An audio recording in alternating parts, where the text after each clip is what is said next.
শিবের তো লেখা আছে কোনো পুরাণে 10,000 উপপত্নী, আবার কোনো পুরাণে লেখা আছে 350 তার উপপত্নী। তাহলে উপপত্নী যার এত, মানে পত্নী ছাড়াও যার উপপত্নী থাকে, বলুন তার চরিত্র ভালো হয় না খারাপ হয়?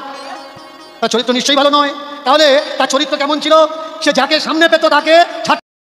দীনকৃষ্ণ ঠাকুর ওরফে সূর্যপদ নস্কর কিভাবে দিনের পর দিন সনাতন ধর্মের দেবদেবীদের নিয়ে অশ্লীল এবং অযৌক্তিক মন্তব্য করে চলেছেন তার সপক্ষে আমি অনেক প্রমাণ দিয়েছিলাম আমার ভিডিওতে, এবং আমার প্রত্যেকটা ভিডিওর উদ্দেশ্য একটাই, উনি কীর্তন করতে চাইছেন বা সভা করতে চাইছেন করতে পারেন, কিন্তু কীর্তন বা কোনো ধর্মীয় অনুষ্ঠান করতে গেলে যে ধর্মীয় দেবদেবীদেরকে অপমান করে ছোট করে কথা বলতে হয় তা তো আর নয়। তাহলে উনি এগুলো কেন করেন? একটি ভিডিওতে দেখতে পেলাম উনি মহাদেব সম্পর্কে বলেছেন কোনো একটি বইতে নাকি মহাদেব সম্পর্কে লেখা রয়েছে মহাদেবের একটি পত্নী ছাড়াও কয়েক হাজার উপপত্নী ছিল, এবং এই উপপত্নী থাকার দরুন মহাদেব হলেন চরিত্রহীন, এবং মহাদেব চরিত্রহীন হওয়ার কারণে যে কোনো সময় যে কোনো নারীকে ভোগ করতে ইচ্ছা প্রকাশ করতেন। এত নোংরা এবং অশ্লীল একটি কথা কি করে মহাদেব সম্পর্কে বলা যেতে পারে তা সত্যিই আমার ধারণার বাইরে। মহাদেব হলেন দেবাদিদেব, যিনি নীলকণ্ঠ, যিনি তার কণ্ঠে গরল ধারণ করে আমাদের এই বিশ্ব পৃথিবীকে রক্ষা করেছিলেন, এবং যাকে আমরা আদি পিতা রূপে চিনে এসেছি। আমরা যারা মহাদেবের ভক্ত আছি, চলুন আজকে দেখে নেওয়া যাক কোন কোন বইতে মহাদেব সম্পর্কে বা মহাদেবের পত্নী সম্পর্কে কি বলা হয়েছে। অনেক খারাপ বা কুচক্রী মানুষ আছেন যারা মহাদেব সম্পর্কে এমন এমন গ্রন্থ উল্লেখ করেন যে গ্রন্থে সত্যি সত্যি মহাদেবের জন্য বাজে কথা লেখা থাকে। এই দীনকৃষ্ণ ঠাকুর হলেন তাদের মধ্যে একজন। তিনি বারবার বলেন অমুক গ্রন্থে শ্রীকৃষ্ণকে অসুর বলা হয়েছে, তমুক গ্রন্থে শিবকে দুশ্চরিত্র বলা হয়েছে, অমুক গ্রন্থে বলা হয়েছে সরস্বতী দেবীর স্তন এমন। তো উনি এমন গ্রন্থগুলো কেন অধ্যয়ন করেন যে গ্রন্থে সনাতনীয় দেবদেবী নিয়ে বাজে কথা লেখা থাকে?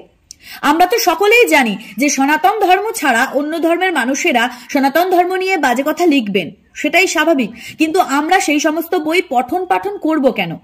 আমাদের পড়ার জন্য তো আরো অনেক বই রয়েছে যেগুলো সনাতনীয় দেবদেবী সম্পর্কে সঠিক এবং সম্যক ধারণা দেয়।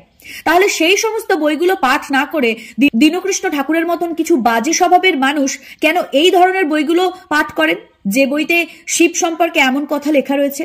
উনি ওনার ভিডিওতে এমনটাও বললেন যে অমুক গ্রন্থে শিবকে দুশ্চরিত্র বলা হয়েছে।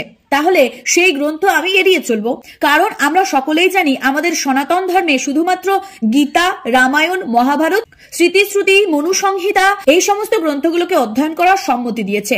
আপনি এই সমস্ত গ্রন্থ ছেড়ে যদি যেখানে শিবনিন্দার কথা লেখা আছে সেই গ্রন্থগুলোই পড়েন ধরে ধরে, এবং সভাতে গিয়ে কীর্তন আসরে গিয়ে এই ধরনের কথাগুলো প্রচার করেন, তাহলে আপনি সনাতনের মানুষ হলেন না, আপনার এই কীর্তন করাটাও সাজে না।